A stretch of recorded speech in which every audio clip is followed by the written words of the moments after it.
राजनीति के अंदर कब उलटफेर हो जाए, सियासत कब पलट जाए, कोई कुछ नहीं कह सकता है। 24 घंटे पहले कल दोपहर को खबर सामने आ रही थी, अजीत पवार जा रहे हैं, उनके साथ विधायक जा रहे हैं, सांसद जा रहे हैं और सब शिंदे की सरकार में, फडणवीस की सरकार में शामिल होंगे, भाजपा के साथ चले जा रहे हैं। लेकिन 24 घंटे के अंदर अंदर पहली खबर निकल करके सामने आ गई है और पहली खबर अजीत गुट में फूट पड़ गई है। एक सांसद शरद पवार के साथ में वापस लौट आए हैं। शरद पवार ने बड़ा ऐलान कर दिया है। शरद पवार ने कहा है पूरा 3 महीने, पूरा खेल 3 महीने में बदल दूंगा। अजीत पवार के साथ जो भी विधायक गए हैं वो सब वापस आ जाएंगे। एनसीपी प्रमुख शरद पवार का बड़ा दावा 3 बजे की, आज 3 जुलाई की खबर मैं आपको बता रहा हूं। कल दोपहर की खबर यह थी कि अजीत पवार के साथ तो सब चले गए हैं, शरद पवार खाली रह गए हैं, वो खाली रह जाएंगे, शरद पवार का अस्तित्व खत्म, पूरी एनसीपी लेकर के चले जाएंगे। लेकिन पहला जो सांसद है उसकी वापसी हो गई है और अजीत पवार ने एक समय सीमा तय कर दी है। शरद पवार ने समय सीमा तय कर दी है कि 3 महीने के अंदर अंदर हम वापसी करवा देंगे। दूसरी, ये जो है मैं आपको बता देता हूं कि कौन वापसी आ रहे हैं। डॉक्टर अमोल हैं और ये वापसी आ गए हैं। अमोल कोले इनका नाम है, ये वापसी आ गए हैं और इनको लेकर के जितेंद्र आव्हाड, ये इनका ट्वीट है और इन्होंने ट्वीट जो है वो करके कहा है कि जब दिल और दिमाग में जंग हो तो दिल की सुनो। शायद दिमाग कभी कभी नैतिकता भूल जाता है पर दिल कभी नहीं भूलता है। तो ये जितेंद्र आव्हाड की तरफ से जो है उनके ट्वीट को डॉक्टर अमोल कोले जो कि सांसद हैं, उनके ट्वीट को जो है वो रिट्वीट करते हुए कहा है कि पहला मोहरा आ गया है।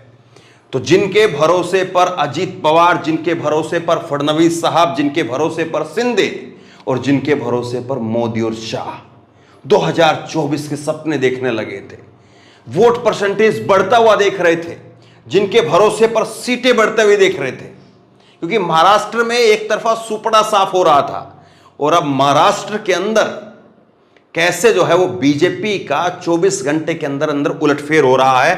और इसीलिए एक खेल जो है वो निकल करके सामने आ रहा है कि ये जो पिक्चर है, ये पिक्चर तो बदलेगी।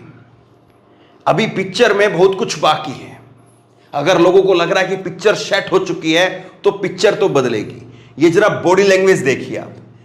देवेंद्र फडणवीस से जो है वो अजीत पवार मिले हैं और बॉडी लैंग्वेज शुरुआत से दिखाता हूं मैं। ये गुलदस्ता दे रहे हैं, छगन भुजबल हैं जिनके ऊपर भी ईडी के, सब नेताओं पर ईडी के केस हैं। लेकिन देखिए आखिरी में क्या कहते हैं।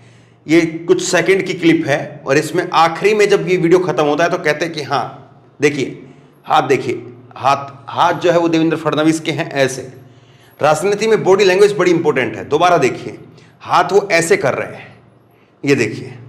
यहां पर जो है वो आज गुलदस्ता लेकर के देवेंद्र फडणवीस के पास में पहुंचे थे। देवेंद्र फडणवीस खुद जो है वो डिप्टी सीएम है और यहाँ पर जो है वो डिप्टी सीएम के साथ में यहाँ पर गुलदस्ता आपस में जो है वो अदला बदली का रस्म हो रही है। हर किसी के ऊपर जो है वो ईडी के केस हैं।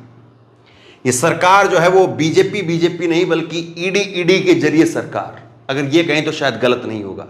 अब खेल को समझिए, पिक्चर कैसे बाकी, उस बात को समझिए। शरद पवार कह रहे हैं कि वापसी होगी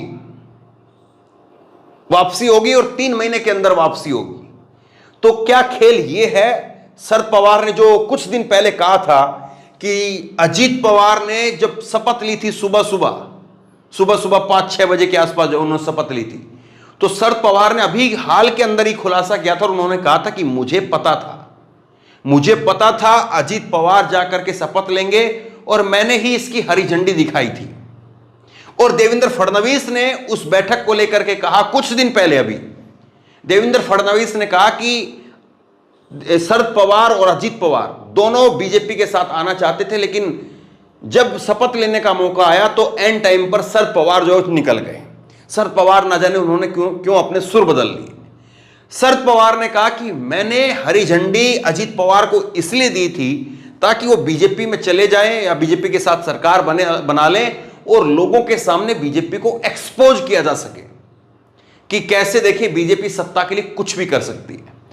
अब क्या शरद पवार का खेल ये है या अजीत पवार का खेल ये है कि हम बीजेपी के अंदर जाते हैं 3 महीने के अंदर, 2 महीने के अंदर इनको बताया गया होगा, क्योंकि बीजेपी भी इस बार पत्ते जो है वो सोच समझ करके तब खेलेगी, और बीजेपी जो है वो पत्ते उतने ही फेंकेगी जितने समय की मांग होगी। अब बीजेपी के साथ में अगर शरद पवार, ये अजीत पवार गए हैं, छगन भुजबल इसमें शामिल हैं, प्रफुल्ल पटेल इसमें शामिल हैं, अगर ये सब लोग गए हैं तो जाहिर सी बात है एक डील तो कम से कम हुई होगी, ईडी से मुक्ति। ईडी से मुक्ति, केंद्र की जितनी जांच एजेंसियां लगी हुई हैं उनसे मुक्ति, चिंता से मुक्ति कराइए। चिंता से मुक्ति ना हुई तो सत्ता किस काम की। खैर, क्या अब शरद पवार का, अजीत पवार का खेल ये है कि वो बीजेपी के पास में भेज करके पहले इनको बीजेपी की वॉशिंग मशीन से जो है इनको दूध का धुला हुआ वो साबित करेंगे, और फिर उसके बाद में इनकी जो है 2024 के अंदर जो है इनकी वो वापसी हो जाएगी 2024 से पहले। तो ये भी एक खेल है। अब जो है इस बात को और थोड़ा खोल करके समझते हैं तो फिर समझ में आता है। कल के 2 बयान आप देखिए, शरद पवार के बयान है और ये कल के बयान है। 2 दिन पहले प्रधानमंत्री मोदी ने एनसीपी के बारे में कहा था कि एनसीपी खत्म हो चुकी पार्टी है। उन्होंने भ्रष्टाचार के आरोपों का जिक्र किया। मुझे खुशी है कि कुछ लोग, मेरे कुछ साथियों ने आज शपथ ली, उनका सरकार महाराष्ट्र में शामिल होने से यह स्पष्ट हो गया कि वो सभी आरोप मुक्त हो गए हैं। तो जो बात मैं कह रहा था कि अभी प्रफुल्ल पटेल हैं, छगन भुजबल हैं, अजीत पवार हैं, सबके खिलाफ कुछ न कुछ हर फाइल जो है वो सबकी तय है। तो क्या ये शरद पवार जो है कल ही उस चीज को पेंट कर रहे हैं कि हाँ वहां पर चले गए तो मतलब वो तो साफ हो गया है। अब अगली सुनिए, अगला बयान देखिए। यह कोई नई बात नहीं है। 1980 में भी मैं जिस पार्टी का नेतृत्व कर रहा था उसके 58 विधायक थे। बाद में सभी चले गए थे और केवल 6 विधायक बचे थे, लेकिन मैंने संख्या को मजबूत किया। जिन्होंने मुझे छोड़ा वे अपने निर्वाचन क्षेत्रों में हार गए। अजीत पवार के सरकार में शामिल होने पर शरद पवार का बयान है। इन दोनों चीजों को आप किस तरह से देखेंगे? इन दोनों चीजों को मैं इस तरह से देख रहा हूं कि कम से कम जो है शरद पवार के बारे में अगर कोई ये कहे कि शरद पवार अब अपनी बाजी हार चुके हैं, शरद पवार के बलबूते अब कुछ रहा नहीं है, उम्र हो गई है। शरद पवार जो है, जो सोशल मीडिया में एक थ्योरी चलाई जा रही है कि शरद पवार अपनी बेटी सुप्रिया सुले को जो है वो सत्ता या बीजेपी, ये जो एनसीपी की जो बागडोर है, पार्टी की जो बागडोर है वो उनको देना चाह रही थी और इसीलिए जो है वो पूरी पार्टी बिखर गई। तो मुझे लगता है कि इन सब चीज़ों में दम नहीं है, ये सब बस कहने भर के लिए है, क्योंकि सुप्रिया सुले, अजीत पवार जो है उनसे नाराज हो जाए कोई इतनी बड़ी बात लगती नहीं है। सुप्रिया सुले का आज का जो बयान है वो भी मैं आपको बता देता हूं। सुप्रिया सुले का आज का बयान जो बिल्कुल कूल, एकदम बिंदास अंदाज में जो है उनका बयान आया। सुप्रिया सुले ने कहा कि मैं सम्मान करती हूं अजीत पवार साहब का, और वो जो है वो मेरे बड़े भाई की तरह से हैं और वो वापसी आएंगे, हम ये उम्मीद करते हैं। और शरद पवार साहब ने जो कहा है वही अटल सत्य है, वही आखिरी सत्य है। तो ये पार्टी किस तरह से अब किसके खेमे में रहेगी, किसके पास में जाएगी, क्योंकि अगर सांसद, याद करिए वही सीक्वेल ये जो है जिस तरह से चला था शिंदे के टाइम पर, एकनाथ शिंदे के टाइम पर, एकनाथ शिंदे के साथ में विधायक भी थे, सांसद भी थे, लेकिन बाद में कैसे जो वापसी हुआ। अब इसको 2 तरीके से हम देख सकते हैं। शरद पवार का बयान जो है वो क्या, जिस तरह से उस वक्त में संजय राउत साहब कह रहे थे कि हमारे पास में इतने विधायक हैं, इतने के फोन आ रहे हैं, ये हो रहा है, वो हो रहा है, तो क्या हम ये मान करके चलें कि ये जो खबरें हैं बस उतनी भर हैं? अब शरद पवार जो है वो केवल संजय राउत जितना रोल अदा कर रहे हैं। अगर कोई ये कहे कि शरद पवार, जो कि महाराष्ट्र की राजनीति की, मौजूदा राजनीति के कोई नेता ऐसा नहीं है जो शरद पवार के मुकाबले का हो, और यहां तक कि नरेंद्र मोदी का जो कद है वो भी शरद पवार के कद के आगे कम है। अगर राजनीतिक तौर पर आप देखेंगे, वो बात अलग है कि वो प्रधानमंत्री हैं, वो बात बिल्कुल अलग है, लेकिन राजनीतिक तौर पर अगर आप देखेंगे तो शरद पवार का जो कद है वो नरेंद्र मोदी के मुकाबले बहुत ज्यादा है। और ऐसे में आप संजय राउत के साथ कंपैरिजन करें, ठीक नहीं लगता है।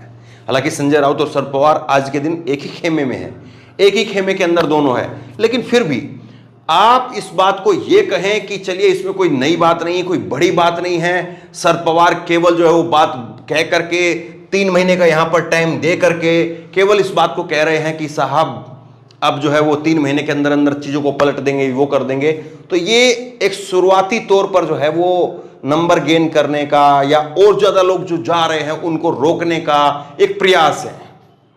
आप अगर इसको इस तरह से देखते हैं तो मुझे लगता है कि ये अभी सही नहीं होगा और शायद आगे तक ये गलत साबित होगा। इसके पीछे वजह क्या है? इसके पीछे वजह बहुत साफ सी है।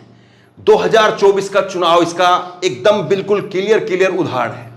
अगर शरद पवार के हाथ बिल्कुल खाली रहते हैं और शरद पवार के हाथ से पूरी पार्टी चली जाती है, सब कुछ शरद पवार के हाथों से चला जाता है, शरद पवार जो है उद्धव ठाकरे की तरह से हो जाते हैं, तो फिर जो शरद पवार की जो बयानबाजी है, वो जो बातें हैं वो हल्की हो जाएंगी और एक नुकसान जो वो सेंटीमेंट के तौर पर लेना चाहेंगे, जो फायदा, उसमें जो है नुकसान हो सकता है कि चलिए अब ये चले हुए कारतूस हो गए हैं, हो सकता है कि फिर इनके ऊपर ये ठप्पा लगे। लेकिन शरद पवार, जिस तरह से उनके बारे में कहा जाता है कि शरद पवार की अगर उन्होंने अपने हाथ जो है वो लेफ्ट हैंड में डाला हुआ है, लेफ्ट हैंड पॉकेट में डाला हुआ है, तो उनकी राइट हैंड पॉकेट में क्या है कोई नहीं कह सकता है। ये शरद पवार के बारे में कहा जाता है कि वो अपने लेफ्ट हैंड को इधर डालते हैं अपनी लेफ्ट हैंड की पॉकेट में, तो राइट हैंड से वो क्या निकालेंगे कुछ नहीं कहा जा सकता। लेकिन खैर, वक्त है, राजनीति है, बड़े बड़े जो अपने आप में राजनीति के जो कद्दावर नेता रहे, उन्होंने भी जो है झटका खाया है और आज शरद पवार जो है वो समय बताएगा और शरद पवार जो है इस बात को तय करेंगे कि वो आज इस राजनीति के अंदर जो है वो झटका खा रहे हैं या फिर जो है यहाँ से एक बड़े नेता के तौर पर अपने आप को जो है वो यहाँ से उभार करके निकालते हैं, ये वक्त बताएगा। लेकिन जिस तरह से अजीत के गुट में सेंधमारी हुई है, एक बहुत बड़ी खबर जो है महाराष्ट्र को लेकर के बन गई है। अब सवाल यही है कि ये संख्या कहां तक है और 3 महीने का जो यहां पर अल्टीमेटम शरद पवार दे रहे हैं, इसका क्या होगा। और तीसरी बात, क्या शरद पवार का जो प्लान है, क्या वो गुप्त प्लान ये है कि शरद पवार ने ही अपनी सहमति से अजीत पवार को भेजा है, अजीत पवार वहां पर जाकर के बीजेपी के खेमे में अपने ऊपर और अपने साथियों के ऊपर जितने भी दाग लगे हैं उनको पाक साफ कराएंगे और उसके बाद में 2024 के चुनाव से पहले एक बार फिर से जो है, जिस तरह से वो मुख्यमंत्री उप मुख्यमंत्री की शपथ लेकर के वापसी चले गए थे, क्या उसी तरह से फिर से होगा? सवाल बहुत बड़ा है। और क्या महाराष्ट्र की सरकार के अंदर एक बहुत बड़ी खबर है, उस पर मैं आगे चर्चा करूंगा, लेकिन मैं आपको अभी बता रहा हूं, अविश्वास प्रस्ताव की अगर नौबत आती है तो शरद पवार क्या करेंगे? क्या उद्धव ठाकरे ने जो किया उसके बाद सुप्रीम कोर्ट में जाकर के उनको जो झटका लगा वो चीज रिपीट करेंगे? शरद पवार के तर्कस में कुछ और तीर होंगे और अब तो राजनीति के अनुभव से बहुत कुछ जो है वो खट्टा मीठा सीखा भी होगा। तो बहरहाल बहुत बड़ी खबर है, महाराष्ट्र पर लगातार नजर बनी हुई है और महाराष्ट्र की राजनीति इस वक्त में क्या कुछ कह रही है, महाराष्ट्र की राजनीति से क्या कुछ निकल करके आता है, बहुत दिलचस्प है। शेयर करिए इस खबर को, लोगों तक पहुंचाइए, क्योंकि बड़ी खबर है अपने आप में, अभी की कल से जो है ये बड़ी खबर है। शेयर करिए। और आप क्या सोचते हैं, कामयाब हो पाएगा या केवल और केवल जो है शरद पवार के जो शब्द हैं वो खोखले बन करके, खोखले भाषण के रूप में जो है वो रह जाएंगे? आप क्या सोचते हैं, नीचे कमेंट बॉक्स में अपनी राय जरूर दीजिए। इस वीडियो को खूब शेयर कीजिए, लोगों तक पहुंचाइए और इसी तरह की तमाम खबरों के लिए ऑनलाइन न्यूज इंडिया को सब्सक्राइब कीजिए, साथ में जो बेल आइकन है घंटी उसको जरूर दबाइए। धन्यवाद।